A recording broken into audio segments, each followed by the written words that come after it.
ছোট্টবেলা থেকে ইংরেজি পড়ার পরেও কেন বাংলাদেশের প্রতিযোগিতামূলক পরীক্ষায় যে ইংরেজি প্রশ্নগুলো আসে সেখানে 90 থেকে 92% শিক্ষার্থী পাস মার্কই তুলতে পারে না? ইংরেজি কি এতই কঠিন, কিংবা আমরা যে ইংরেজি পড়েছি এর সাথে কি পরীক্ষার প্রশ্নের সামঞ্জস্যতা নেই? এমন প্রশ্ন নিয়ে যারা দ্বিধাদ্বন্দ্বে আছেন, কিংবা আপনি বিশ্ববিদ্যালয় অথবা প্রাইমারি শিক্ষক নিবন্ধন যে কোনো নবম থেকে 20তম গ্রেডের চাকরি, বিসিএস, ব্যাংক যে কোনো পরীক্ষার্থী হয়ে থাকুন না কেন, ইংরেজি যদি আপনাকে ভুগায় তাহলে আজকের এই ভিডিওটি আপনার জন্য। মাত্র 20টা মিনিট সময় আমার সাথে ব্যয় করুন, ইনশাল্লাহ আপনার প্রতিযোগিতামূলক পরীক্ষায় যেভাবে ইংরেজি প্রশ্ন আসে আপনি কিভাবে উত্তর করবেন, আপনার প্রস্তুতি কিভাবে শুরু করতে হবে, এর ওভারঅল গাইডলাইন থাকবে আজকের এই একটা ক্লাসেই। এবং এতটুকু আপনি মাথায় রাখুন, যে কোনো প্রতিযোগিতায় নেওয়ার পূর্বে তার গভীরতা বা ডেপথ থাকাটা বা জানাটা সবচেয়ে বেশি জরুরি। আজকে আমরা কিছু প্রশ্ন সলভ করব যেগুলা বিভিন্ন প্রতিযোগিতামূলক পরীক্ষায় বিগত সময়ে বারবার এসেছে, এবং কেন কিভাবে প্রশ্নগুলোর উত্তর করতে হয় এর ওভারঅল গাইডলাইন আমরা আজকে একটু দেখার চেষ্টা করব। প্রথম যে কোশ্চেনটা ছিল, if you went away now your friends dash you. আপনি এই জাতীয় প্রশ্ন আপনি সকল পরীক্ষায় পাবেন, এবং এটা কন্ডিশনাল সেন্টেন্স থেকে আসা একটা প্রশ্ন। কন্ডিশনাল সেন্টেন্স সম্পর্কে যদি আপনাদেরকে একটু বলি, এই কন্ডিশনাল সেন্টেন্স মানে হচ্ছে শর্তযুক্ত বাক্য, এবং এই প্রথম যে অংশটা ছিল, প্রথম অংশের উপর পরবর্তী অংশটা আমাদের ডিপেন্ড করবে। এক্ষেত্রে কি ছিল, ইফযুক্ত অংশটা ছিল হচ্ছে ইফ ইউ ওয়েন্ট, তার মানে ইফযুক্ত অংশটা ছিল হচ্ছে পাস্ট ইনডিফিনিট। ইফযুক্ত অংশটা যদি পাস্ট ইনডিফিনিট থাকে, এর পরবর্তী অংশটাতে সেকেন্ড কন্ডিশনালে নিতে হয় সাবজেক্ট প্লাস উড, কুড অথবা মাইট, উড, কুড অথবা মাইট প্লাস ভার্বের বেস ফ্রম। এবং এই ব্যতিক্রমটা থাকার কারণেই পরীক্ষায় বারবার আসে। উড, কুড অথবা মাইটের পরে আমরা বেস ফ্রম বসাতে অভ্যস্ত না, এটাই পরীক্ষায় বারবার আসে। তাহলে কি হবে, উড হ্যাভ মিসড, এটা হচ্ছে থার্ড কন্ডিশনাল থাকলে হতে পারতো, থার্ড কন্ডিশনাল এটা, সুতরাং এটা হচ্ছে না। বি নম্বরে উইল মিস, এটা তো আমাদের উড লাগবে, এবং এটা হচ্ছে ফার্স্ট কন্ডিশনাল থাকলে হতে পারতো, এটাও হবে না। সি নম্বরে উড মিস, এটাই কারেক্ট অ্যান্সার। ডি নম্বরে শুধু মিসড, এটা আমাদের কোনো কন্ডিশনালেই পড়ে না। এবং আপনাদের যদি কন্ডিশনালে একটু বেসিকটা বলে দেই, এটা হচ্ছে টোটাল 4টা প্রকার, ফার্স্ট, সেকেন্ড, থার্ড এবং জিরো। আমি একটু বেসিক বলে দিচ্ছি। ফার্স্ট কন্ডিশনালে ইফযুক্ত অংশটা থাকবে প্রেজেন্ট ইনডিফিনিটে, পরেরটা ফিউচার ইনডিফিনিট।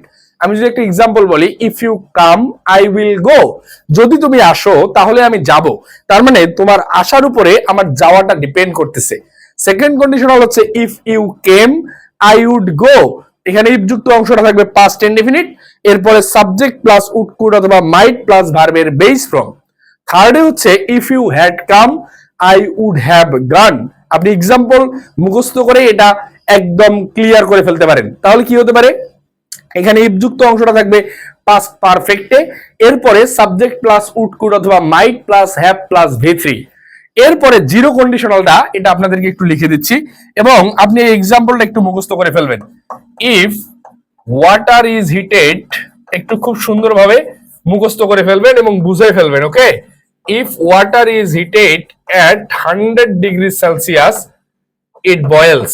যদি আপনি পানিকে 100 ডিগ্রি সেলসিয়াসে আসলে তাপ দেন, এটা ফুটবে।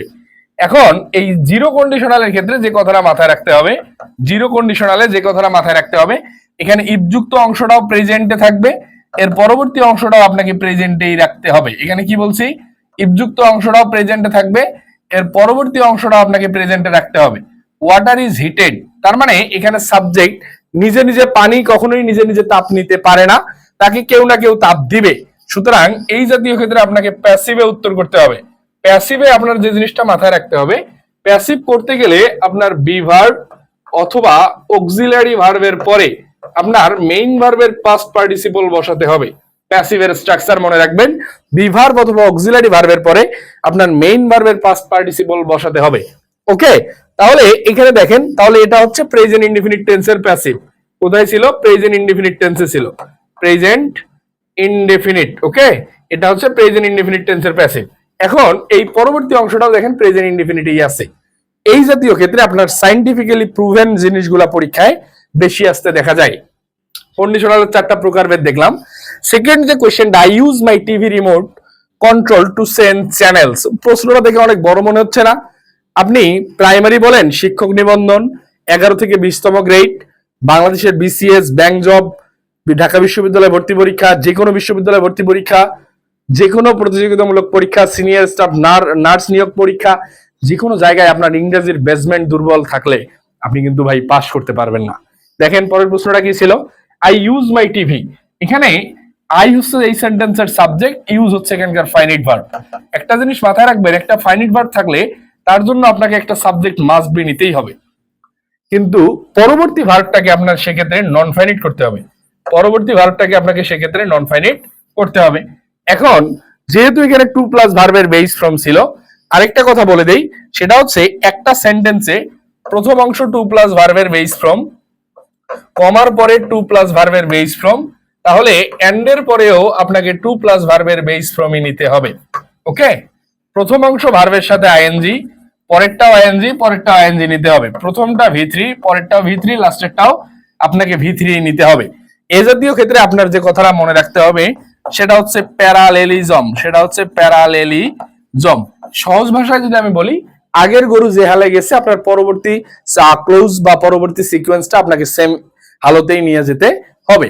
সুতরাং আমার এই অংশটা যেহেতু কি ছিল দেখি, আমার এই অংশটা ছিল হচ্ছে টু প্লাস ভার্বের বেস ফ্রম, এবং এটাকে আমরা নন ফাইনিটের ইনফিনিটিভ বলে থাকি, নন ফাইনিটের আমরা ইনফিনিটিভ বলে থাকি। এখন ইনফিনিটিভ যদি হয়ে থাকে দেখেন, তাহলে আমার পরবর্তীগুলো টু প্লাস ভার্বের বেস ফ্রম দেখতে হবে।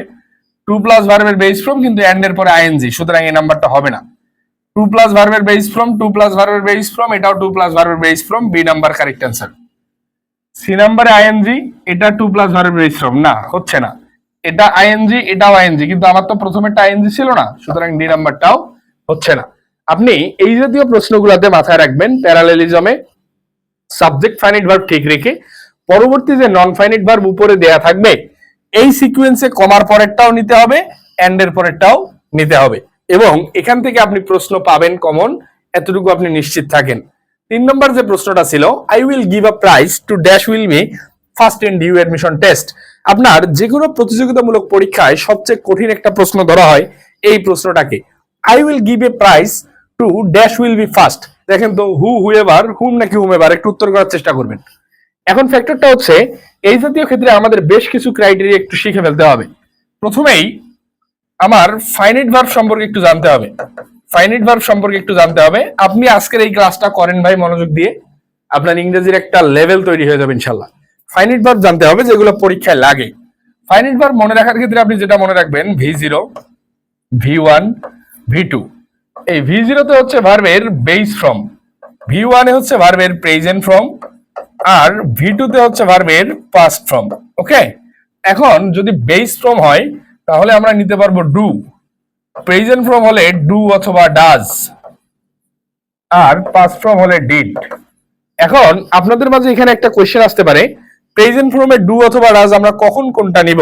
মনে রাখবেন, ফার্স্ট পারসন, সেকেন্ড পারসন এবং থার্ড পারসন প্লুরাল নাম্বার যদি থাকে, ফার্স্ট পারসন, সেকেন্ড পারসন এবং থার্ড পারসন প্লুরাল নাম্বার যদি থাকে, তাহলে আপনি নেবেন হচ্ছে ডু, আর শুধুমাত্র থার্ড পারসন এবং সিঙ্গুলার হলে নেবেন ডাজ।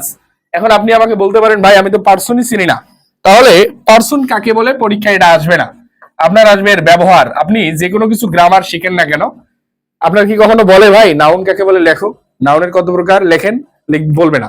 আপনাকে বলবে এর ইমপ্লিমেন্টেশন করতে, এর প্রয়োগ করতে, আপনি প্রয়োগ শিখবেন। ওকে, পারসন হচ্ছে 3 প্রকার। আমরা যদি প্রথমেই বলার চেষ্টা করি, first person, second person, third person. এতদিন আপনি যেভাবে শিখছেন এটা একটু ব্যতিক্রম ভাবে শিখবেন, যাতে আমরা পরীক্ষায় উত্তর করতে পারি। ফার্স্ট পারসন মনে রাখবেন I we, second person you your, এই 4টা শব্দ ব্যতীত বাকি সব চলে যাবে আপনার থার্ড পারসনে। I we first person, you your second person, এই 4টা শব্দ ব্যতীত আল্লাহর দুনিয়ায় যা আছে সব যাবে থার্ড পারসনে। তাহলে কি কি হতে পারে? হতে পারে হি, শি, ইট, দে, যে কোনো ব্যক্তি বা বস্তুর নাম, এগুলো সব চলে যাবে থার্ড পারসন। এবং এই দে কিন্তু third person plural, he, she, it, যে কোনো নাম, এগুলো হচ্ছে থার্ড পারসন সিঙ্গুলার। ওকে, তাহলে আমরা ফাইনাইট দেখলাম, পারসন দেখলাম। এরপরে আপনাকে মনে রাখতে হবে নন ফাইনাইট একটু জানতে হবে, নন ফাইনাইট একটু জানতে হবে। আপনি একটু শিখে যান, ইনশাল্লাহ আপনার জীবনে কাজে দিবে ভাই। নন ফাইনাইটে যেটা মনে রাখবেন, এটা হচ্ছে V3, V4 এবং V5। V3 তে মাথায় রাখবেন ভার্বের পাস্ট পার্টিসিপল, V3 তে হচ্ছে ভার্বের পাস্ট পার্টিসিপল, V4 এ হচ্ছে ইনফিনিটিভ, আর V5 এ হচ্ছে জিরান্ড। এই পাস্ট পার্টিসিপল বলতে আপনি আসলে কি জানবেন? পাস্ট পার্টিসিপল তাহলে কি হতে পারে? ডান। ইনফিনিটিভ হচ্ছে টু প্লাস ভার্বের বেস ফ্রম, অর্থাৎ টু ডু। ওকে। আর এই জিরান সম্পর্কে একটু ব্যতিক্রম মানে রাখবেন, verb plus ING used as noun, যেটা verb plus ING used as noun, verb plus ING যেটা নাউনের কাজ করে সেটাকে আমরা বলি জিরান, তাহলে হবে ডুইং। তাহলে আমরা ফাইনিট নন ফাইনিট পারসন দেখলাম। আমরা যে প্রশ্নটা দেখতেছিলাম ওটা যদি আমরা সমাধান করতে যাই আমাদের আরেকটু কাজ করতে হবে, এবং এটা আপনি জীবনের মন আর কখনোই আপনাকে পড়তে হবে না ইনশাল্লাহ। কোন সেন্টেন্সে যদি সাবজেক্ট এবং ফাইনিট ভার্ব সমান থাকে তাহলে আমরা দুইটা স্ট্রাকচারে নিতে পারি, একটা হচ্ছে হুম আর একটা হচ্ছে হুম এভার। আমরা একটু পরে ধীরে ধীরে সব শিখব। সাবজেক্ট কম, ফাইনিট ভার্ব বেশি, তাহলে আমরা নিতে পারবো হু অথবা হু এভার, হু অথবা হু এভার। এখন ভাই আপনার মনে প্রশ্ন আসতে পারে না যে আমি হু নিব নাকি হু এভার নিব, হুম নিব নাকি হুম এভার নিব? চলে যাই আমরা সেই কনফিউশনে। মাথায় রাখবেন এই যে ফিল ইন দ্য ব্ল্যাঙ্ক যেটা দেয়া থাকবে এর পূর্বে যদি নাউন অথবা প্রোনাউন থাকে, নাউন অথবা প্রোনাউন থাকে, তাহলে আমরা ধরে নিব এই বাক্যটি আমাদের নির্দিষ্টতা বুঝিয়েছে। নাউন অথবা প্রোনাউন থাকলে ধরে নিব আমরা নির্দিষ্টতা বুঝিয়েছে, এবং নির্দিষ্টতা বোঝালে এভার যুক্ত শব্দগুলো নেওয়া যাবে না, তখন আপনাকে নিতে হবে হু অথবা হুম। ওকে। আর যদি ফিল ইন দ্য ব্ল্যাঙ্কস এর পূর্বের যে শব্দটা এটা নাউন অথবা প্রোনাউন বাদে, নাউন অথবা প্রোনাউন বাদে অন্য পার্টস অফ স্পিচ থাকে, নাউন অথবা প্রোনাউন বাদে অন্য পার্টস অফ স্পিচ থাকে, নাউন অথবা প্রোনাউন বাদে অন্য পার্টস অফ স্পিচ যদি থাকে তাহলে আমরা ধরে নিব এটা অনির্দিষ্টতা বুঝিয়েছে, অনির্দিষ্টতা বুঝিয়েছে, এবং সেক্ষেত্রে আমাকে এভার যুক্ত শব্দগুলো নিতে হবে। কি নিতে হবে? এভার যুক্ত কি কি ছিল? হু এভার অথবা হুম এভার। এখন আপনার মনে প্রশ্ন আসতে পারে কোনটা নেব কোনটা বাদ দিব, একটু পরে আমরা সমাধান করে ফেলবো। তাহলে আমরা কয়েকটা কথা শিখলাম। সাবজেক্ট ফাইনাইট ভার্ব সমান থাকলে হুম অথবা হুম এভার, সাবজেক্ট কম ফাইনাইট ভার্ব বেশি হু অথবা whoever. Fill in the blanks এর পূর্বে নাউন অথবা প্রোনাউন থাকলে তাহলে আমরা নির্দিষ্টতা ধরে নিব, তখন এভার যুক্ত শব্দগুলো নেওয়া যাবে না, আর অনির্দিষ্টতা থাকলে এভার যুক্ত শব্দগুলো আমাকে নিতে হবে। তাহলে আমরা প্রশ্নে চলে যাই, দেখি প্রশ্নটা কি ছিল। I will give a prize to dash will be first in due admission test. এখানে এই সেন্টেন্সের টোটাল সাবজেক্ট হচ্ছে একটা, এই সেন্টেন্সের টোটাল সাবজেক্ট হচ্ছে, এই সেন্টেন্সের টোটাল সাবজেক্ট একটা, সেটা হচ্ছে আই। ফাইনাইট ভার্ব হচ্ছে গিভ আর হচ্ছে বি। এখানে গিভ একটা ফাইনাইট ভার্ব, এই বি আর একটা ফাইনাইট ভার্ব, আর এই উইল হচ্ছে অক্সিলারি ভার্ব। ওকে। তাহলে আমরা ফাইনাইট ভার্ব কয়টা পাইলাম? ফাইনাইট ভার্ব পাইলাম হচ্ছে দুইটা, একটা গিভ একটা বি। ওকে। তার মানে আমার কোন স্ট্রাকচার ফলো করতে হবে আপনি একটু দেখেন তো ভাই। সাবজেক্ট কম ফাইনাইট ভার্ব বেশি, তাহলে আমি কি নিব বলো দেখি, বলেন দেখি। সাবজেক্ট কম ফাইনাইট ভার্ব বেশি, আমাকে নিতে হবে হু অথবা হু এভার। ওকে, একটু বুঝে যান ভাই, একটু বুঝে যান। সাবজেক্ট কম ফাইনাইট ভার্ব বেশি, আমাকে নিতে হবে হু অথবা হু এভার। তার মানে আমার দুইটা অপশন আগেই বাদ, সেটা হচ্ছে হুম আর হুম এভার আমার আগেই বাদ। Am I clear? কারণ সাবজেক্ট কম ফাইনাইট ভার্ব বেশি হলে এখানে সাবজেক্ট কয়টা? একটা। তার মানে সাবজেক্ট কম ফাইনাইট ভার্ব বেশি, ফাইনাইট ভার্ব যেহেতু দুইটা, সেক্ষেত্রে আমাকে নিতে হবে হু অথবা হু এভার। আমার হুম আর হুম এভার আগেই বাদ। এখন ফিল ইন দা ব্ল্যাঙ্কস এর পূর্বে আমাদের এখানে যে শব্দটা আছে সেটা হচ্ছে টু। এই টু হচ্ছে একটা প্রিপজিশন, টু হচ্ছে একটা প্রিপজিশন। তার মানে নাউন অথবা প্রোনাউন বাদে অন্য পার্টস অফ স্পিচ থাকলে আমরা ধরে নিব অনির্দিষ্টতা। মনে আছে একটু আগে লিখছিলাম। এবং অনির্দিষ্টতা থাকলে আমাকে এভার যুক্ত শব্দটা নিতে হবে। কোনটা নিতে হবে? এভার যুক্ত শব্দটা নিতে হবে, হু আর নেওয়া যাবে না। আশা করি বুঝতে পারছি। আমি আরেকবার বলতেছি, সাবজেক্ট একটা ছিল, ফাইনাইট ভার্ব দুইটা ছিল, সাবজেক্ট কম ফাইনাইট ভার্ব বেশি, সেক্ষেত্রে আমাকে নিতে হবে হু অথবা হু এভার, কারণ ওই সাবজেক্টটা সমান করতে হবে, সাবজেক্টটা সমান করতে হবে। কারণ কি, এই হু আর হু এভার সাবজেক্টের কাজ করতে পারে, হু এবং হু এভার কিসের কাজ করতে পারে, সাবজেক্টের কাজ করতে পারে, সাবজেক্টের কাজ করতে পারে। আর হুম আর হুম এভার কিন্তু সাবজেক্টের কাজ করতে পারে না, এই জন্য সাবজেক্ট কম থাকলে হু এবং হু এভার নিতে পারবো। তাহলে আমরা পরবর্তী প্রশ্নটাতে চলে যাই, দেখি কি ছিল। আশা করি আপনারা বুঝতে পারছেন। পরবর্তী আরেকটা প্রশ্ন এমন আছে, আমরা একটু মিলাই দেখি, তাহলে আরো ক্লিয়ার হয়ে যাব। It is Shakib dash every Bangladeshi loves. একটু বলেন দেখি ভাই, এই বাক্যের সাবজেক্ট কয়টা? এই বাক্যের সাবজেক্ট হচ্ছে দুইটা, একটা হচ্ছে ইট, এটা একটা সাবজেক্ট, আর এভরি বাংলাদেশি এটা আরেকটা সাবজেক্ট। তার মানে সাবজেক্ট হচ্ছে দুইটা, ফাইনাইট ভার্ব কয়টা? এই ইজ একটা ফাইনাইট ভার্ব, এই লাভস একটা ফাইনাইট ভার্ব, তার মানে ফাইনাইট ভার্ব হচ্ছে দুইটা। এখন সাবজেক্ট আর ফাইনাইট ভার্ব যদি সমান হয়, তাহলে আমাদের থিওরি কি ছিল বলেন দেখি? সাবজেক্ট এবং ফাইনাইট ভার্ব যদি সমান হয়, আমাদের থিওরি ছিল আমরা নিতে পারবো হুম অথবা হুম এভার। তাহলে হু আর হু এভার আগেই কাটা, আমাদের কয়টা অপশন? আর দুইটা। এখন আমার কাছে আরেকটা আলাপ ছিল, ফিল ইন দা ব্ল্যাঙ্কস এর পূর্বে এখানে যে শব্দটা ছিল সাকিব, এই সাকিব শব্দটা হচ্ছে একটা নাউন। সাকিব একটা কি? নাউন। নাউন থাকলে নির্দিষ্টতা, তার মানে এভার যুক্ত শব্দটা হচ্ছে না, কারেক্ট অ্যান্সার হবে whom. It is Shakib whom every Bangladeshi loves. Am I clear? আর জীবনে ইনশাল্লাহ ভুল হবে না, আপনি একটু সিকোয়েন্সটা ক্লিয়ার হয়ে যান। পরবর্তী প্রশ্নটা দেখি। The announcer awarded the prize to dash Jamil to Jamil and myself. এখানে এই দেখেন, এই টু পর্যন্ত প্রত্যেকটা অপশনেই সেম, এই টু পর্যন্ত কি বলছি, প্রত্যেকটা অপশনেই সেম আছে। তাহলে আমার টু হচ্ছে একটা প্রিপজিশন, মাথায় রাখতে হবে আপনাকে। এই টু যখন প্রিপজিশন, এটা ঢাকা বিশ্ববিদ্যালয়ে আসা প্রশ্ন। এবং একটা জিনিস বলে দেই, ঢাকা বিশ্ববিদ্যালয়ের প্রশ্ন কিন্তু অন্যান্য সব জায়গায় রিপিট হয়, বিসিএস থেকে শুরু করে সব জায়গায়। কারণ এই ঢাবিয়ান শিক্ষা ঢাকা বিশ্ববিদ্যালয়ের টিচাররাই কিন্তু আমাদের প্রশ্নগুলান করে।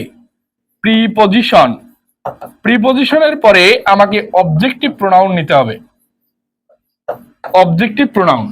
এখন ই নম্বরে যে অপশনটা ছিল, আরেকটা কথা বলে দিচ্ছি, সেটা হচ্ছে এন্ড এর আগেও যা, আপনার এন্ড এর পরেও তা নিতে হবে, বা তা হবে আর কি।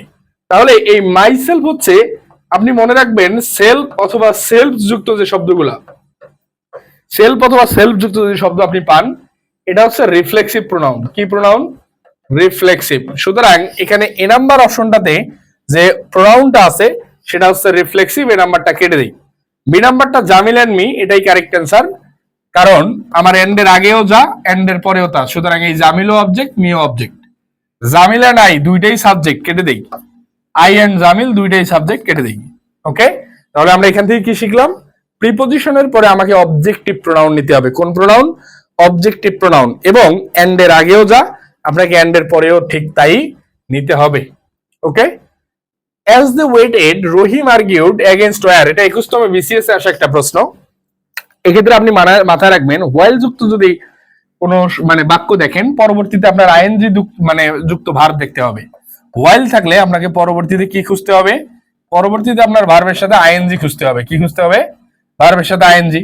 তাহলে একটু দেখি, এ নাম্বারে আইএনজি নাই, বি নাম্বারে আইএনজি নাই, এ বি কেটে দাও, সি নাম্বার আর ডি নাম্বারে আইএনজি আছে। এখন বলেন দেখি ভাই, আপনি কি হেড এর পরে কখনো ভার্বের সাথে আইএনজি বসতে দেখেছেন বা বসে? না, হেড এর পরে সবসময় V3 বসে। সুতরাং ডি নাম্বারটা হচ্ছে না, correct answer C number. While his brother was discussing the effect of pollution. এবং এখানে আপনাকে আরেকটা কথা বলে দেই, দ্য ইফেক্টস অফ, এই দা এবং অফের মাঝে যখন একটা শব্দ দেখবেন, এই শব্দটা হবে নাউন। দা এবং অফের মাঝে একটা শব্দ দেখলে সেটা হবে নাউন, এই জিনিসটা একটু মাথায় রাখবেন। পরবর্তী দেখি, if I had known you are coming, 21তম বিসিএস এ আসা, এবং যা নিছি সবগুলাই বিসিএস বা যে কোনো চাকরির পরীক্ষা আসা প্রশ্ন। এখানে দেখেন আই হ্যাড নোন, তার মানে ইযুক্ত অংশটা আছে পাস্ট পারফেক্টে, থার্ড কন্ডিশনাল। এর পরবর্তী অংশটা হবে উড কুড অথবা might plus have plus V3। Would could অথবা মাইট প্লাস হ্যাভ এই নাম্বারে নাই, বি নাম্বারে নাই, উড হ্যাভ গান সি নাম্বারে আছে, এটাই কারেক্ট অ্যান্সার। ডি নাম্বারে উড বি না, এটা হচ্ছে না। এটা আমাদের কোন প্রশ্ন? Third conditional. ভাই ইংরেজি কি কঠিন? কঠিন লাগার সুযোগ নাই ইনশাল্লাহ। পরবর্তী প্রশ্নটা দেখি। The lawyer told his client that. মাথায় রাখবেন ড্যাংলিং মডিফায়ার সম্পর্কে একটা কথা। মডিফায়ার যাকে মডিফাই করবে, মডিফায়ারের পাশে ঠিক তাকেই বসাইতে হবে। ড্যাংলিং মডিফায়ার, ড্যাংলিং মডিফায়ার কি বলছি? মডিফায়ার যাকে মডিফাই করবে, মডিফায়ার যাকে মডিফাই করবে,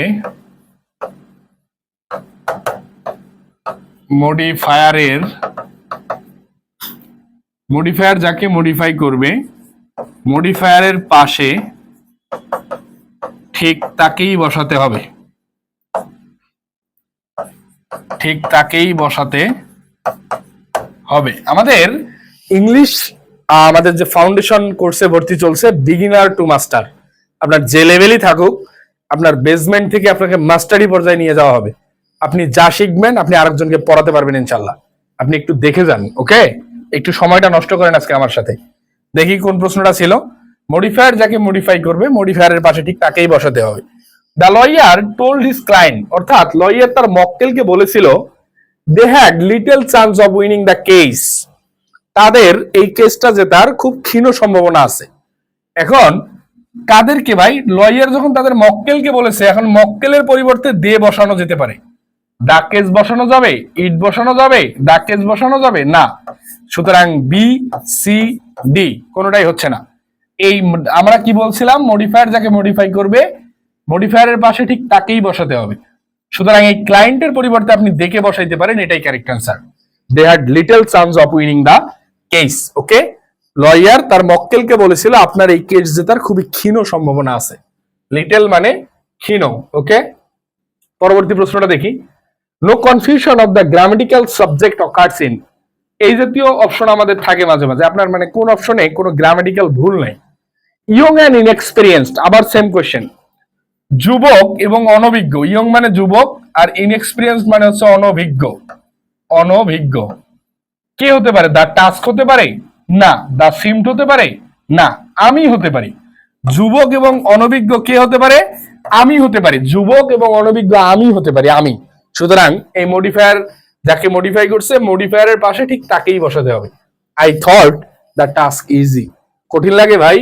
কঠিন লাগার কোনো সুযোগ নাই। আফটার সিং দ্য মুভি, আবার সেম। মুভি দেখার কাজ কি করছে? দা বই করতে পারবে, দা বই করতে পারবে, দা রিডিং করতে পারবে না, মেনি পিপল করতে পারবে মুভি দেখার কাজ। শেষ। কত সোজা না? প্রশ্ন আপনার দেখারও দরকার নাই। পরবর্তী প্রশ্নটা দেখি। Would have plus V3, third conditional, ইফযুক্ত অংশটা থাকবে পাস্ট পারফেক্টে। এই যে বি নাম্বারটা correct answer, had plus V3। Okay, third conditional আমরা শিখে ফেলছি।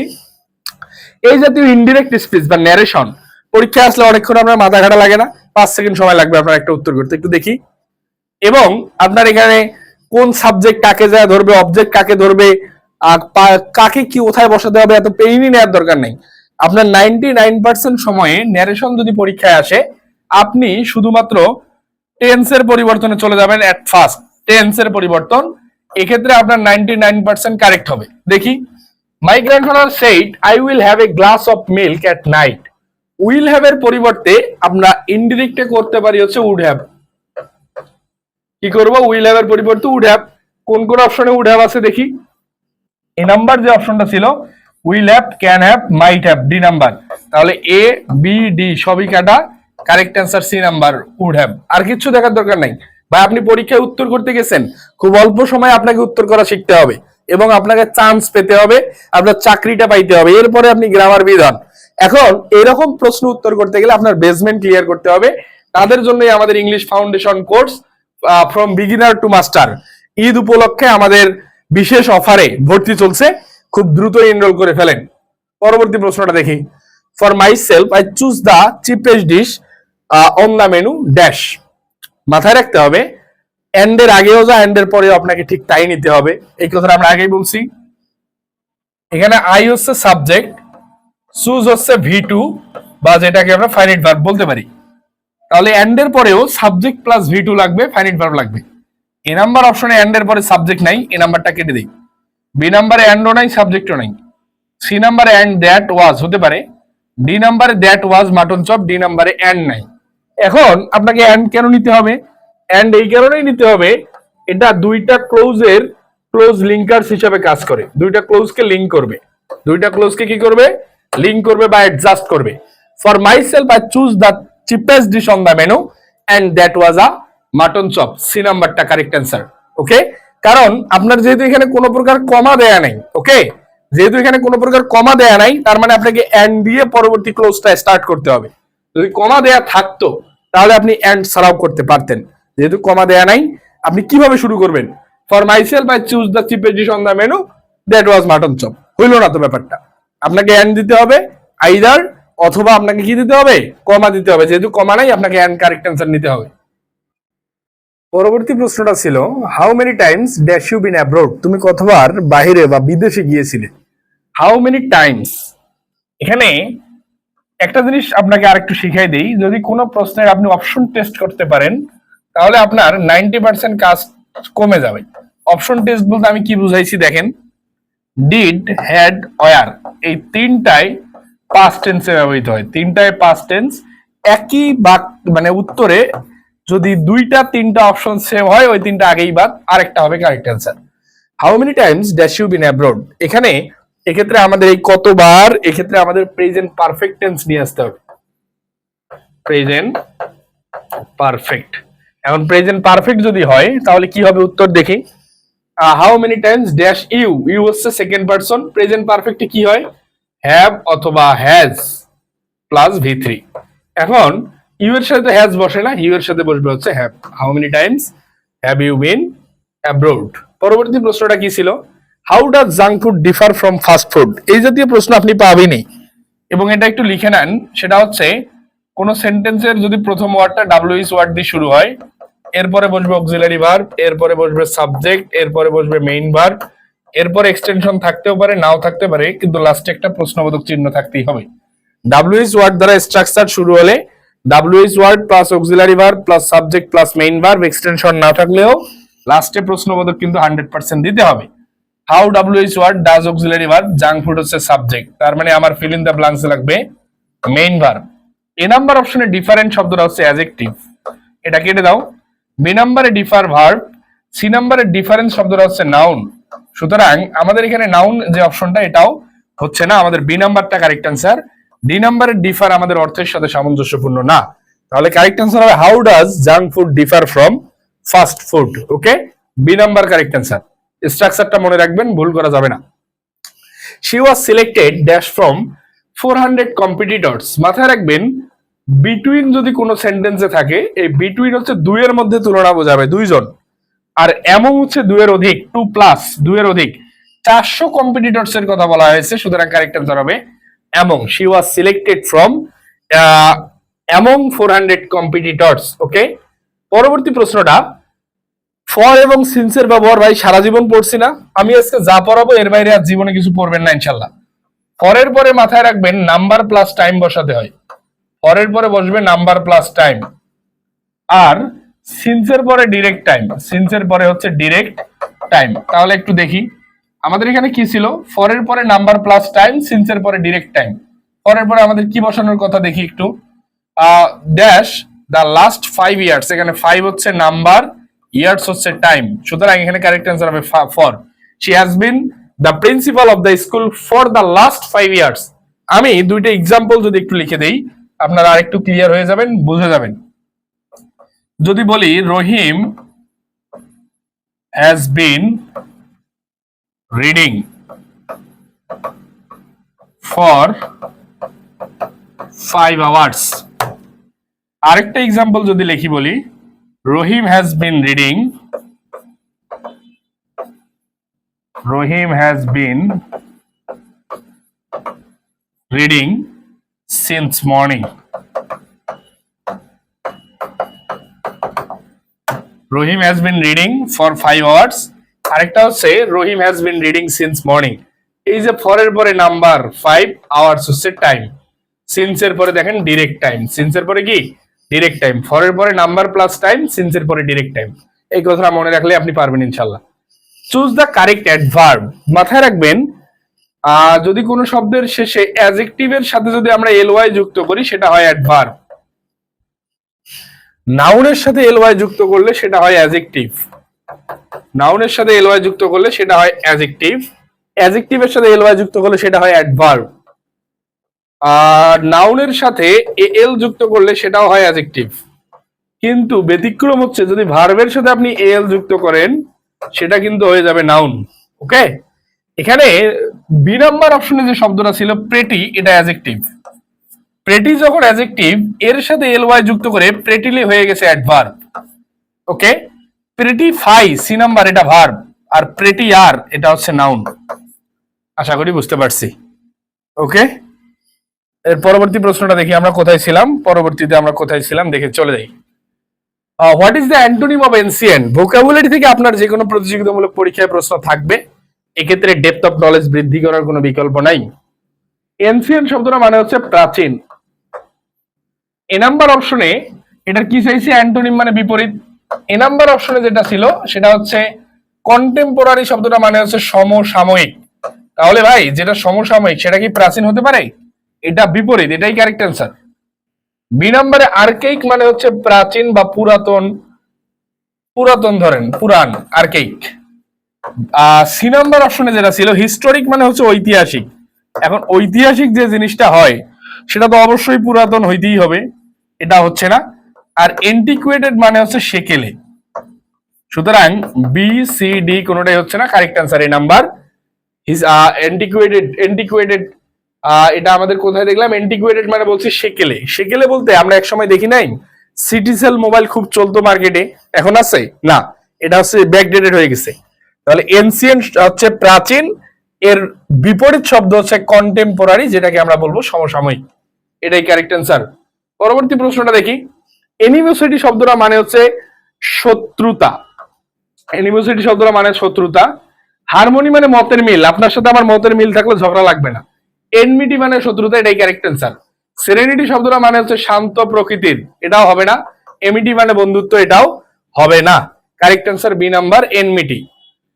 পরবর্তী প্রশ্নটা দেখি। How does the food effect Purnima's lifestyle? WH word plus auxiliary verb plus subject plus main verb extension plus question mark. তাহলে ডাব্লিউএইচ ওয়ার্ডের পরে অক্সিলারি ভার্ব আছে, সাবজেক্ট আছে, মেইন ভার্ব আছে, হতে পারে।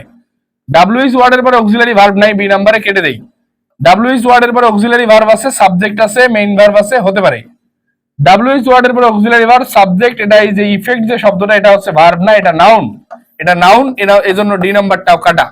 এখন আমাদের অপশন থাকলো দুইটা, এ এবং সি। তাহলে এ নাম্বারে ডাব্লিউএইচ ওয়ার্ডের পরে ডাজ আছে, এফেক্ট আছে, হতে পারে। ওয়াজ যখন কোন সেন্টেন্সে অক্সিলারি ভার্বের কাজ করে, এটার স্ট্রাকচার দুইটা, আইদার এর সাথে ভার্বের সাথে আইএনজি হবে এরপরে, অথবা এরপরে ভি3 হবে। এখানে দেখেন ভার্বের বেস ফ্রম আছে, কোনোটাই মেলে নাই, এজন্য সি নাম্বারটা বাদ। কারেক্ট অ্যান্সার এই number. How does the food effect Purnima's lifestyle? ভাই আপনি কি বুঝতেছেন প্রশ্নের কনসেপ্ট? আপনার যা পড়ছেন এটা প্রশ্নে উত্তর করা শিখতে হবে, এবং এটার জন্য আমাদের ইংলিশ ফাউন্ডেশন কোর্সে ভর্তি চলছে ফ্রম বিগিনার টু মাস্টার। আপনি অ্যাডমিশন টেস্ট দিবেন, সমস্যা নাই। আপনি চাকরি পরীক্ষা দিবেন, সমস্যা নাই। আপনি ক্যারেট কলেজ অ্যাডমিশনে আপনাকে বাচ্চাকে পড়াবেন, তাও সমস্যা নাই। আপনি এসএসসি ইন্টারমিডিয়েট, আপনার যদি ইংরেজির বেসমেন্ট ক্লিয়ার করতে চান, আমরা একটু পরে আসবো ইনশাআল্লাহ। পরবর্তী প্রশ্নটা দিয়ে দেখি। মিসস্পেল, কারেক্ট স্পেলিং থেকে পরীক্ষা প্রশ্ন আছে সব জায়গায়। RECEIV রিসিভ বানান ঠিক আছে, রিসিভ বানানটা ভুল। রিসিভ বানানটা হচ্ছে এমন RECEIPT, রিসিভ, এটা ভুল, এটাই কারেক্ট অ্যান্সার। আর এসএস বানানো ঠিক আছে, রিসেন্টও ঠিক আছে, এগুলো কোনোটাই হবে না। পরবর্তী প্রশ্নটাতে চলে যাই। I bought 2 pair of trousers, choose the correct. মানে প্রত্যেকটা পরীক্ষায় আপনি দেখবেন চারটা অপশনের মধ্যে কোনটা কারেক্ট এটা বলতে মানে করতে বলা হয়।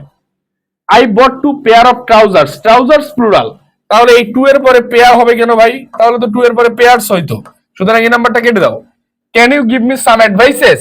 এখানে অ্যাডভাইসেস যে শব্দটা, এটা আনকাউন্টেবল নাউন, এবং এটা যদি আনকাউন্টেবল নাউন হয় মাথায় রাখতে হবে, আপনি ক্লিয়ারলি মাথায় রাখবেন, আনকাউন্টেবলের সাথে কখনো এস বাই এর যুক্ত করা যায় না। যদি আপনি করেন তাহলে আপনার এর অর্থের পরিবর্তন হয়ে যাবে। যেমন আমি যদি বলি এয়ার মানে বাতাস, এয়ার্স মানে হচ্ছে অহংকার। বিজনেস মানে ব্যবসা, বিজনেসেস মানে ব্যবসায়িক সংবাদ। এই জন্য এই অ্যাডভাইস যে শব্দটা আনকাউন্টেবল, এর সাথে আপনি এস বাই এর যুক্ত করতে পারবেন না, এই কারণে বি নাম্বার অপশন ডিও হচ্ছে না। I read poetry about a horse. এখন ভাই আমি কবিতা পড়তে পারি, আমি কি পোয়েট্রি পড়তে পারি? না, আই রিড পোয়েম হইতে পারতো। এই কারণে সি নাম্বারটা হচ্ছে না। Hamlet is one of Shakespeare's most famous works. Yes, exactly, that is the correct answer. এই যে ওয়ার্ক মানে হচ্ছে কাজ, এটা আনকাউন্টেবল। আমরা এখানে যে ওয়ার্কস পেয়েছি, এই ওয়ার্কস মানে হচ্ছে সাহিত্যকর্ম। এই ওয়ার্কস মানে হচ্ছে সাহিত্য কর্ম। তাহলে কি ছিল? হ্যামলেট শেক্সপিয়রের ওয়ান অফ দা কি ছিল? One of the Shakespeare's most famous works, খুব বিখ্যাত সাহিত্য কর্মগুলোর মধ্যে একটা। ওয়ান অফ দা এর পরে আমাদের মোস্ট আছে, ওকে, এবং এটাই কারেক্ট অ্যান্সার, সুপারলেটিভ ডিগ্রি। আশা করি বুঝতে পারছি। না বুঝতে পারলে জানাবো। এবং ইংরেজির প্রশ্ন উত্তর এভাবে আপনাকে করতে হবে, শিখতে হবে, পারতে হবে, ইনশাল্লাহ পারতে হবে। না পারলে ভাইয়া আছে ইনশাল্লাহ। Choose the correct. এখন দেখেন, cycling is a good exercise. আমরা একটা কথা বলছিলাম, ভার্ব প্লাস আইএনজি যেটা নাউনের কাজ করে সেটাকে আমরা বলি জিরান। এই যে জিরান তাহলে নাউনের অপর ভাই, এই জিরান তাহলে নাউনের অপর ভাই। সাইক্লিং ভার্বের সাথে আইএনজি যুক্ত হয়ে সেন্টেন্সের সাবজেক্টের জায়গায় বসছে। মাথায় রাখতে হবে আপনাকে, সাবজেক্ট হিসেবে দুইটা parts of speech, either noun or pronoun বসে। সুতরাং এই নাম্বারটা correct answer. Cycling is a good exercise, এটা হচ্ছে অরিজিনালি জিরান। জিরান হচ্ছে নাউনের অপর ভাই। আমি কি বুঝাইতে পারছি? Identify the figure of speech, সাহিত্যের এই জায়গাগুলো থেকে প্রশ্ন আসে। এ টেরিবল বিউটি, মাথায় রাখতে হবে। দেখেন, টেরিবল মানে হচ্ছে ভয়ঙ্কর, টেরিবল মানে হচ্ছে ভয়ঙ্কর, বিউটি মানে হচ্ছে সুন্দর। আমরা কি কখনো বলি আপনি ভয়ঙ্কর সুন্দর? আমরা বলি আপনি খুব সুন্দর। এখন পাশাপাশি দুইটা বিপরীতার্থক শব্দ যদি থাকে সাহিত্যের ভাষায়, এটাকে আমরা বলবো অক্সিমরন। ওকে, এটা হচ্ছে কারেক্ট অ্যান্সার, অক্সিমরন। আর মেটাফোর সিমিলিতে যে বিষয়টা থাকে, বা দুইটা অবাস্তব বিষয়ের তুলনা করতে হবে। অ্যাজ লাইক থাকলে সেটা হচ্ছে সিমিলি, অ্যাজ লাইক না থাকলে সেটা মেটাফোর। আইরনি হচ্ছে যে, মনে করেন আমি যদি আপনাকে বলি যে ভাই আপনি এবার একদম ঢাকা বিশ্ববিদ্যালয় বা আপনি বিসিএস এ ফার্স্ট হবেন, অথচ আপনি জীবনে একটা বইয়ের ওয়ার্ডও পড়ে দেখেন নাই, তাহলে কি আপনার দ্বারা হবে? এটা আপনাকে নিয়ে আমি আপনার প্রশংসা করলাম না, আপনাকে নিয়ে মজা করলাম, এটাই আইরনি। মানে যেটা সম্ভব না, অবাস্তব চিন্তা করছি। পার্সোনিফিকেশন হচ্ছে জোর করে ব্যক্তি বানানোর প্রবণতা। এটা আমরা ফাউন্ডেশন করছি, এগুলো বেসিক টু অ্যাডভান্স করবো ইনশাল্লাহ। এটাতে হতে পারে যদি আমি বলি mister pneumonia is very honest বা ভেরি ডেঞ্জারাস। এখন মিস্টার নিউমোনিয়া এটা কি ভাই কোনো ব্যক্তির নাম?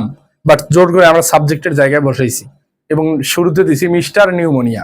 আমি যদি একটা এক্সাম্পল বলি, mister pneumonia is very dangerous. Mister pneumonia বানানটা শিখে নেন, PNEU new MONIA is very dangerous, DANGEROUS। আর বানানে ফোকাস রাখবেন ভাই, বানান ভুল করলে আপনি পিছায় পড়বেন। তাহলে এই মিস্টার নিউমোনিয়া একটা সেন্টেন্সের সাবজেক্টের জায়গায় বসাইছি এবং তার পূর্বে একটা দিছি মিস্টার। জোর করে ব্যক্তি বানানোর প্রবণতাকে আমরা বলি পার্সোনিফিকেশন, এটাই পার্সোনিফিকেশনের উদাহরণ। ওকে, পরবর্তী প্রশ্নটা দেখি। In my opinion Romeo and Juliet by William Shakespeare is a great play, এটা কোন টাইপ অফ সেন্টেন্স? সহজ একটা টেকনিক শিখাই দিই। ইম্পারেটিভ হইতে গেলে লেট দ্বারা শুরু হতে হবে, অথবা ভার্ব দ্বারা শুরু হতে হবে, অথবা ডু দ্বারা শুরু হতে হবে। কোনোটাই নাই, কেটে দাও। ইন্টারোগেটিভ হইতে গেলে প্রশ্নবোধক হইতে হবে, প্রশ্নবোধক নাই, কেটে দাও। এক্সক্লামেটরি হইতে গেলে আশ্চর্যবোধক হইতে হবে, এটাও নাই, কেটে দাও। আমার একটা অপশনই আছে, সেটা ডিক্লারেটিভ। এবং এই ডিক্লারেটিভটা হচ্ছে অ্যাসার্টিভের অপর নাম। ডিক্লারেটিভ হচ্ছে অ্যাসার্টিভের অপর নাম। আমরা ফাউন্ডেশন কোর্সে ইনশাআল্লাহ আরো এগুলো বেসিক সহকারে শিখবো। পরবর্তী দেখি, having finish the assignment. Assignment finish করার কাজ কি দা টিভি করছে, দা আর্টিকেল করছে, ইওর হোম করছে? না, আমি করছি। Having finish the assignment, modifier যাকে মডিফাই করবে মডিফায়ারের পাশে ঠিক তাকেই বসাতে হবে। 2 number correct answer. It was dash. এখন ইট ওয়াজ উই নাকি ইট ওয়াজ আস? মাথায় রাখতে হবে, এই বিভার্ব বা অক্সিলারি ভার্বের পরে আমার সাবজেক্টিভ প্রোনাউন নিতে হবে নাকি কি নিতে হবে? বিভার্ব অথবা অক্সিলারি ভার্বের পরে আমার নিতে হবে সাবজেক্টিভ প্রোনাউন, সাবজেক্ট প্রোনাউন। ওকে, এ নাম্বারে অবজেক্ট, ডি নাম্বারে অবজেক্ট, কেটে দাও। We subject, we subject. তাহলে বিফোরের পূর্বে আমরা জানি, বিফোরের পূর্বে আফটারের পরে আমাকে পাস্ট পারফেক্ট টেন্স নিতে হয়। কি নিতে হয়? Past perfect. তাহলে বিফোরের পূর্বে পাস্ট পারফেক্ট মানে হচ্ছে had plus V3। Had plus V3 বিফোরের পূর্বে কোথায় আছে? এই যে who had left before he arrived. Yes, exactly, that is the correct answer. এটা হচ্ছে বি নাম্বার। সি নাম্বারটা হচ্ছে না, কারণ কি বিফোরের পূর্বে হ্যাড প্লাস V3 নাই। মনে রাখতে হবে আপনাকে যে কথাটা, বিফোর মানে পূর্বে, বিফোর মানে পূর্বে, এর পূর্বে হবে পাস্ট পারফেক্ট। আফটার মানে পরে, এর পরে হবে পাস্ট পারফেক্ট, আর বাকি অংশ হবে পাস্ট ইনডিফিনিট। আমরা ছোটবেলায় পড়ছিলাম না, ডাক্তার আসিবার পূর্বে রোগীটি মারা গেল। আমরা এগুলো ইনশাল্লাহ বেসিক টু অ্যাডভান্স শিখে ফেলবো। Okay, the example of present progressive. Progressive মানে হচ্ছে প্রেজেন্ট কন্টিনিউয়াস। কন্টিনিউয়াস মানে হচ্ছে চলমান প্রক্রিয়া। কি প্রক্রিয়া? চলমান প্রক্রিয়া। ওকে, তাহলে এ নাম্বার অপশনটা অনেকে দেখাই আমরা পরীক্ষায়। এ নাম্বারে ওয়ার্কিং, এটা তো সেন্টেন্সের সাবজেক্টের জায়গায় বসছে নাউন অথবা এটা জিরান, তার মানে এটা আমার কন্টিনিউয়াস টেন্স না। হি ওয়াজ রিডিং, এটা পাস্ট কন্টিনিউয়াস, আমার চাইছে প্রেজেন্ট, কেটে দাও। ইউ হ্যাভ হ্যাড, এখানে প্রথম হ্যাভ অক্সিলারি ভার্ব, পরের হ্যাড V3, তার মানে এটা হচ্ছে প্রেজেন্ট পারফেক্ট টেন্স, এটাও হবে না। কারেক্ট অ্যান্সার হবে ডি নাম্বার, দে আর গসিপিং, তারা খোঁজ গল্প করতেছে। গসিপিং মানে হচ্ছে খোঁজ গল্প করা। Okay, Taher dash his hand when he was cooking dinner. এখন রান্না করার কাজটা চলমান ছিল। একই সেন্টেন্সে হোয়েন যুক্ত থাকলে যেটা চলমান থাকে ওটা পাস্ট কন্টিনিউয়াস, অপরটা হচ্ছে পাস্ট ইনডিফিনিট, সেটা হচ্ছে বার্ন। এখন ভাই আমার হাতে মনে করেন আগুন লাগছে, আমি কি রান্না করার সময় আমার আগুন লাগছে, আমি কি হাতটা ধরে থাকবো? না, আমার আগুনের মানে কি তাপ লাগা মাত্রই আমি হাতটা সরাই ফেলবো। সুতরাং বার্ন এ নাম্বার কারেক্ট অ্যান্সার। রান্না করার কাজ চলমান ছিল কিন্তু হাত পোড়ার কাজ চলমান ছিল না। Salim, you and I shall be punished, মাথায় রাখতে হবে আপনাকে যে কথাটা, আপনি একই সেন্টেন্সে তিনটা যদি প্রোনাউন থাকে, যদি আপনি দোষ করে থাকেন তাহলে দোষটা সর্বপ্রথম নিজেকে নিতে হবে। 1 2 3, এখানে 123। আর ভালো কাজের ক্ষেত্রে, রিওয়ার্ডের ক্ষেত্রে 2 3 1, ভালো কাজের রিওয়ার্ড সবার শ্বাসে নিতে হয়। এখন শ্যাল বি পানিশড, তার মানে আমরা যেহেতু তিনজনে মায়ের খেয়েছি, খাবো আর কি, তাহলে 1 2 3 কোনটা correct answer? B number, I you and Selim shall be punished. 123। By the year 2000, এটা ধরেন 28, researchers dash a cure for cancer. মাথায় রাখতে হবে বাই প্লাস টাইম যদি কোনো সেন্টেন্সে উল্লেখ থাকে এর পরবর্তী অংশটা হবে ফিউচার পারফেক্ট, তাহলে শ্যাল অথবা will plus have plus V3। 2028 সালের মধ্যে গবেষকরা ক্যান্সারের প্রতিষেধক আবিষ্কার করে থাকবে। Will have discovered, will be না, হ্যাভ না, উইল ডিসকভারও না। Last questions of this class. He has been working in the factory for 6 months। তাহলে ওই যে ফর 6 months হ্যাজ বিন, এক্ষেত্রে আমাদের করতে হয় present perfect continuous tense. Okay, তাহলে এই নাম্বারটা হতে পারে B number, is working continuous হবে না, has been working with the factory না ভাই, in the factory. He was working অবশ্যই না, কারেক্ট অ্যান্সার এই নাম্বার। এবং এই দেখেন ফরের পরে নাম্বার প্লাস টাইম আছে, 6 হচ্ছে নাম্বার, মান্থস হচ্ছে টাইমস। আপনি আজকে যদি ক্লাসটা পুরোপুরি করে থাকেন, আপনার একটা বেসমেন্ট তৈরি হয়েছে। পরীক্ষায় এভাবেই প্রশ্ন আসে, এগুলো সবচেয়ে কঠিন প্রশ্নগুলো নেওয়ার চেষ্টা করেছি, এর থেকে সহজ আসে, এর থেকে কঠিন না ইনশাল্লাহ। আপনারা যারা ইংরেজি নিয়ে দুর্বল, পরীক্ষায় আসলে উত্তর করতে পারেন না, আমাদের English foundation course beginner to মাস্টারে ভর্তি চলছে। এই কোর্সের কোর্স ফি হচ্ছে 2000 টাকা, কিন্তু এখন ডিসকাউন্টে 1050 টাকায় আপনি ভর্তি হতে পারবেন। 1050 টাকায় ভর্তি হতে পারবেন বিগিনার টু মাস্টার কোর্সে। আপনি এখানে টোটাল ক্লাস পাবেন হচ্ছে 77টা এবং টোটাল পরীক্ষা পাবেন 70টা। 70টা ক্লাসে আপনি কি কি পাবেন আমরা যদি একটু দেখার চেষ্টা করি। 70টা ক্লাসে আপনি কি কি পাবেন? প্রথমে আমরা ফেজ 1-এ বেসিক ফাউন্ডেশন আমরা তৈরি করব 10টা ক্লাসের মাধ্যমে। ফেজ 1-এ আমরা ফাউন্ডেশনটা তৈরি করব 10টা ক্লাসে। পরবর্তীতে ফেজ 2-তে আমরা টেন্স, ভার্বস এবং স্ট্রাকচারাল গ্রামার পড়ব 15টা ক্লাস। 11 থেকে 25 নাম্বার ক্লাস হবে স্ট্রাকচারাল গ্রামার। ওকে, এর পরবর্তীতে আমরা 26 থেকে 40 নাম্বার যে ক্লাস, এটা হচ্ছে advance grammar and sentence analysis করা শিখবো। এটা হচ্ছে ফেজ 3। ফেজ 3-তে আমরা 26 থেকে 40 দেখলাম। ফেজ 4-এ আমরা যদি দেখার চেষ্টা করি, এখানে 41 থেকে 55 নাম্বার ক্লাস হবে আমাদের ভোকাবুলারি এবং মেমোরাইজেশন ফোকাস করে, মানে মানে যেগুলো মুখস্থ পার্ট, এই জায়গাগুলোতে ফোকাস করে আমাদের 41 থেকে 55 নাম্বার ক্লাসটা হবে ফেজ 4-এ। এরপরে ফেজ 5-এ থাকবে কি লিটারেচার এন্ড মাস্টারি। আপনি যা পড়ছেন এটার অ্যাডভান্স প্রিপারেশন, সাহিত্য প্লাস আপনি যেন পড়াইতে পারেন, এটা শেখাবো আমরা ফেজ 5-এ। এটা 56 থেকে 70 নাম্বার ক্লাসে। এখন এর পরবর্তীতে আমরা যদি আপনার গ্রামার, ইংলিশ, সাহিত্য নিয়ে একটু কনফিউশনে থাকেন, আমরা বেসিক টু অ্যাডভান্স আপনি এখান থেকে শিখতে পারবেন ইনশাল্লাহ। এখন এখানে আপনারা কারা কারা ভর্তি হইতে পারবেন আমি আপনাদেরকে বলে দেই। আপনি বিশ্ববিদ্যালয়ে ভর্তি পরীক্ষা দিবেন, যে কোনো বিশ্ববিদ্যালয়। আপনি BCS দিবেন, ব্যাংক জবের প্রস্তুতি নিচ্ছেন, ফাউন্ডেশন ক্লিয়ার না। আপনি প্রাইমারি, শিক্ষক নিবন্ধন, NTRCA যেটাকে আমরা বলি, এরপরে হচ্ছে 11 থেকে 20তম গ্রেড, নবম দশম গ্রেড, যে কোনো চাকরির পরীক্ষার ইংরেজির বেসিক টু অ্যাডভান্স আপনারা এখানে পাবেন। এবং আমরা এখানে কোন ক্লাসে কত নাম্বার ক্লাসে কি কি পড়াবো সবকিছুই থাকবে। দেখেন আমরা কিন্তু লাস্টের ক্লাসগুলোতে ফুল গ্রামার রিভিউ দুইটা ক্লাস রেখেছি। প্রিভিয়াস ইয়ার কোশ্চেন অ্যানালাইসিস করব, কম্পিটিটিভ এক্সামের final mock test and shortcut techniques থাকবে লাস্ট ক্লাসে। এবং আমরা যা শিখবো আপনি একদম একটু যদি স্লাইডটা ফার্স্ট টু লাস্ট দেখার চেষ্টা করেন, এখানে আমরা ডে 1 থেকে ডে 70 পর্যন্ত আমরা কিভাবে যাবো ইনশাল্লাহ আপনি এখানে সবকিছুই পেয়ে যাবেন। এবং আপনি এখানে ভর্তি হলে যে সুবিধাটা পাবেন, আপনি এখানে ভর্তি হলে আপনি 4 বছর কোর্সটা রেকর্ড পাবেন। 4 বছর রেকর্ড সুবিধা, 4 বছর রেকর্ড পাবেন কোর্সের। এবং এই 4 বছর রেকর্ড পাওয়ার ক্ষেত্রে আপনার যে সুবিধাটা হবে, আপনি একটা চাকরি ইনশাল্লাহ নিশ্চিত করতে পারবেন। আপনি যদি বিশ্ববিদ্যালয়ে ভর্তি পরীক্ষা হন সেটাও একটা নিশ্চিত করতে পারবেন।